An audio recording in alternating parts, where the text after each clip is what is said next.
गरिबी, भेदभाव आणि संघर्ष हे सगळं आपल्या आयुष्याचा भाग राहिलं. पण या अंधारातूनच प्रकाशाचा मार्ग निघतो आणि त्या मार्गाचं नाव आहे शिक्षण. पण एक गोष्ट कायम लक्षात ठेवा, माणसाची ओळख त्याच्या जातीने नाही तर त्याच्या विचारांनी, त्याच्या कर्तृत्वाने आणि त्याच्या ज्ञानाने ठरते.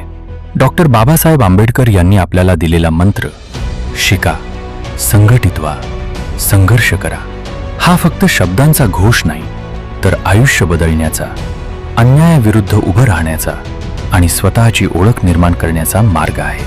शिक्षण हेच आपलं सर्वात मोठं शस्त्र आहे, जे आपल्याला केवळ ज्ञान देत नाही तर स्वाभिमानाने जगायला शिकवतं. आजही समाजात अन्याय आहे, भेदभाव आहे, विषमता आहे, पण शांत बसणं हा पर्याय नाही. कारण गप्प राहणं म्हणजे अन्यायाला साथ देणं आहे.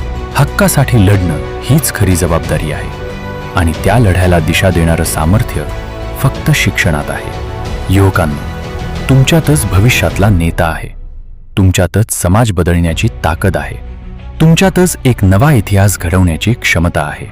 तुम्ही उठलात तर परिवर्तन होईल, तुम्ही जागे झालात तर क्रांती होईल. आपण वेगळे नाही, आपण सगळे एक आहोत आणि एकोप्याने राहिलो तर कोणीही आपल्याला थांबवू शकत नाही. आपली एकता हीच आपली ताकद आहे आणि आपला स्वाभिमान हीच आपली ओळख आहे.